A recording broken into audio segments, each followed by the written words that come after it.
Hello and welcome back. In this video I'll be analysing highlights of Backgammon practice game number 3, which is a video I recorded on this channel. In that video I played an entire game through. Now, and as previously promised, when I play entire games through in later videos, I analyse certain highlights of some of the games I played through, which is what I'm going to do now. So what I'm going to show you now are a couple of highlights of practice game number 3. Please feel free to go and watch that video, which is on this channel, if you want to see that game in its entirety. By the way, I should apologise to the viewers about something that happened in that video when I was making practice game number 3. At the stage which I'm about to show you now, I made a mistake in the video and I kind of did this gesture.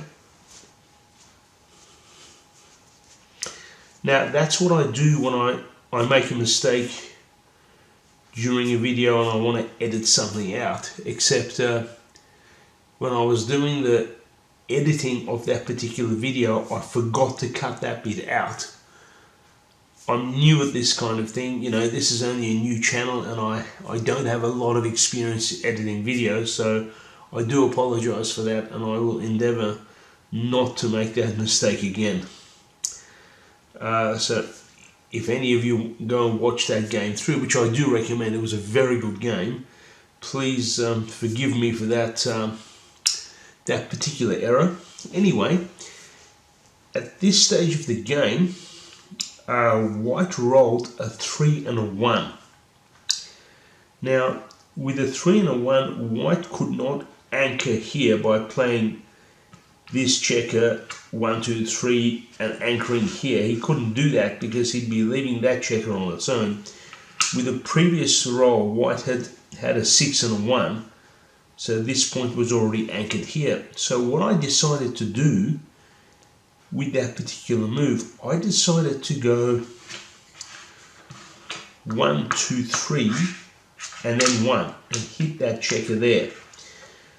The reason I did that was because since this point here was anchored, I wanted to force that checker back into this quarter here, and I thought to myself, well, there were only certain rolls that this checker could land here and hit this checker again. One was a 6 and a 3, because with the 3 he'd go 3 here and then 1, 2, 3, 4, 5, 6, or a 5 and 4 where he could sit here at 5, get back at 5 at the 4 point here and go 1, 2, 3, 4, 5, or get back here on the 5 and go 1, 2, 3, 4. So with a 6 and a 3 or a 5 and a 4, he could land and hit again, but they were the only two combinations with which he could land and hit again. So I thought that was a fair risk to take. And guess what happened next? Black rolled a 6 and a 3. So he went 3 here and 1, 2, 3, 4, 5, 6 here and did a hit straight away. So the risk did not pay off for White.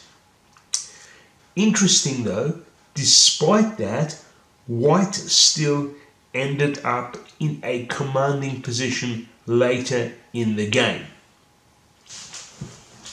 Now later in that same game we found ourselves in this particular position, which was rather fortunate for White, because after that particular misfortune that you just saw, where White did a hit and then got hit back straight away with the next roll from Black, with a whole series of good rolls in White's favour, White finds himself in this kind of rather good position.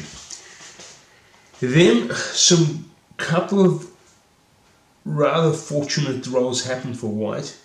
White then rolled a 4 and a 2. And by the way, I once again owe an apology to my viewers, because at this stage of the game, if you watch the full video of Backgammon practice game number 3, I once again did this gesture because I wanted to edit that out, but I forgot to do so. As I said, this is a new channel, I'm new at this kind of thing, so I do ask for your forgiveness for that. As I said, I will endeavour for that not to happen again. But anyway,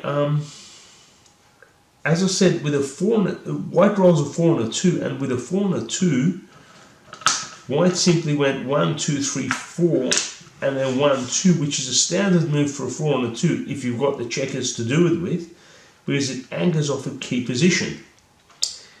Then black rolled a double 1, which was where he played 1, 1, so that's 2 moves for the double 1, and then continued playing here. Now, the reason I played that is because this was a problem checker back here, and with all these points anchored off, from here, well, the only way black could have gotten out was to say roll a 6 and a 2, where he would have gone 1, 2, 1, 2, 3, 4, 5, 6. 6 and a 2 was the only roll with which he would have gotten out. And that's rather awkward, like waiting for a 6 and a 2. And remember, I am very much against the strategy of holding a checker back in case you get a hit. Because if you don't get a hit, and then you get hit here and anchored, you're facing a situation where you could get gammoned. So I am very, very much against the strategy of holding these back checkers back here. So that's why I moved with the double 1, I moved this one 1, 2, and then those two, 1 from there, 2 spots there, to get this checker close to escaping.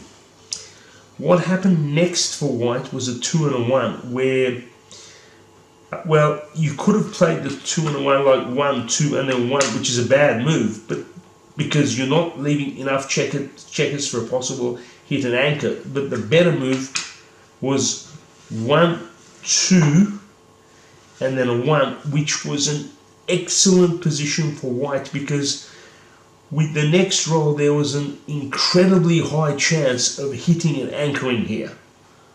I mean, white could have hit and anchored with a double here, with a 2 and a 1, with a 4 and a 1, you know, with all sorts of with several combinations of the dice. With these 3 checkers here, white could easily have done a hit and anchor. What happens next was a double 6 for black, where this was a miracle roll, where black went 1, 2, 3, 4, 5, 6, 1, 2, 3, 4, 5, 6, and then advanced those 2 checkers 6 spots here. That put black in a commanding position.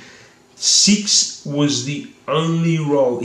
White had to roll a 6 and something to get that checker out.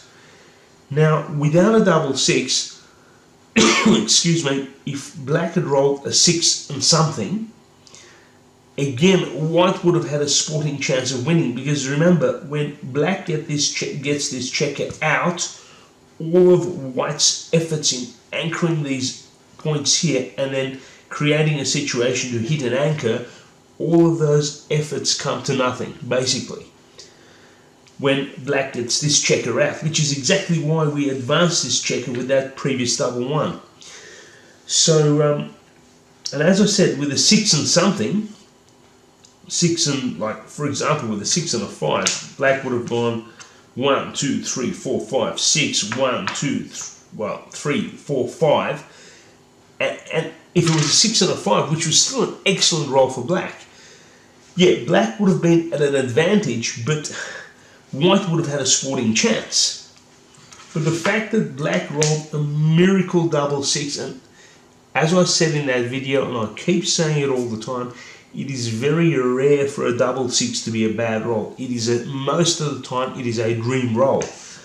So black went 1, 2, 3, 4, 5, 6, 1, 2, 3, 4, 5, 6, and then advanced those 2 checkers, 1, 2, 3, 4, 5, 6, And from that point on, White needed a miracle to save the game. White would have needed a couple of really good doubles, which he didn't get. So Black ended up winning, and that was not surprising for me at all. So the thing is, a double six changed the.